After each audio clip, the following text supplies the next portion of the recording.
kata firman Tuhan kalau kita sampai bercerai, kita nggak boleh nikah lagi. Nah, siap nggak?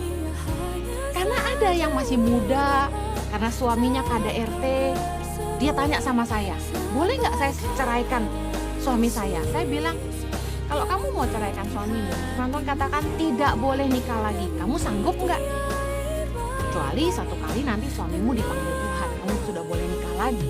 1 Korintus 7 ayat 10 berkata gini, kepada orang-orang yang telah kawin, bukan aku, tetapi Tuhan perintahkan supaya seorang istri tidak boleh menceraikan suaminya. Ayat 11, dan jikalau ia bercerai, ia harus tetap hidup tanpa suami atau berdamai dengan suaminya.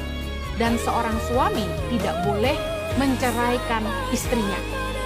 Markus 10 ayat 12. Dan jika si istri menceraikan suaminya dan kawin dengan laki-laki lain, ia berbuat zina.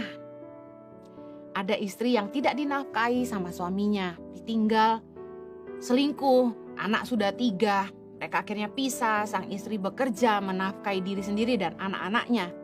Berpisah sudah cukup lama. Lalu dia tanya sama saya, apakah saya boleh menikah lagi? Saya tanya, apakah suamimu masih hidup?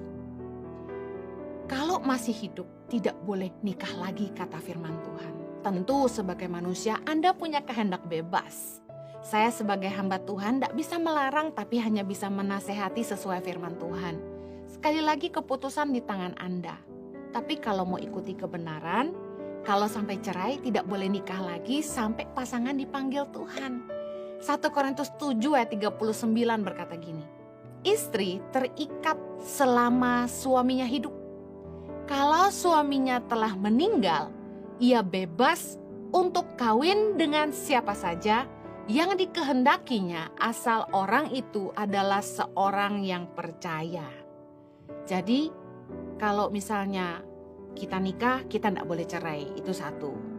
Yang kedua, kalau misalnya kita berpisah sementara karena alasan tadi, dipukuli, menderita sekali, kesehatan jiwa anak terancam, lalu memutuskan untuk berpisah sementara, diizinkan tapi tidak boleh bercerai. Yang ketiga, kalau sampai memutuskan untuk bercerai, tidak boleh nikah lagi sampai pasangan dipanggil Tuhan. Kita harus ngerti kebenaran firman. Banyak orang bikin alasan untuk membenarkan tindakannya sendiri. Tapi kalau saya cenderung balik lagi ke firman Tuhan aja. Kita bisa bikin sejuta alasan dan angkat ayat ini dan itu untuk membenarkan tindakan kita. Tapi kalau kita mau benar di hadapan Tuhan, kita cukup ikuti firman Tuhan aja.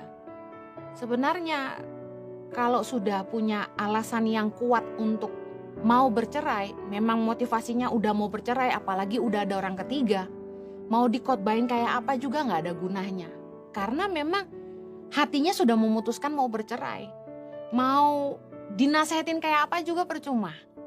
Apalagi kalau udah punya selingkuhan yang lebih manis dan imut-imut. Apalagi kalau punya selingkuhan yang lebih sayang, lebih kaya lagi.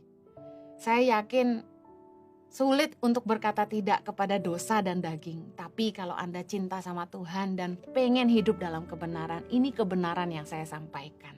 Ingat, meskipun rumah tangga tidak bahagia seperti apapun, inisiatif bercerai tidak boleh dari suami atau istri yang beriman. Kita yang kenal Tuhan, kita yang ngerti kebenaran, kita orang percaya tidak boleh mencetuskan kata cerai.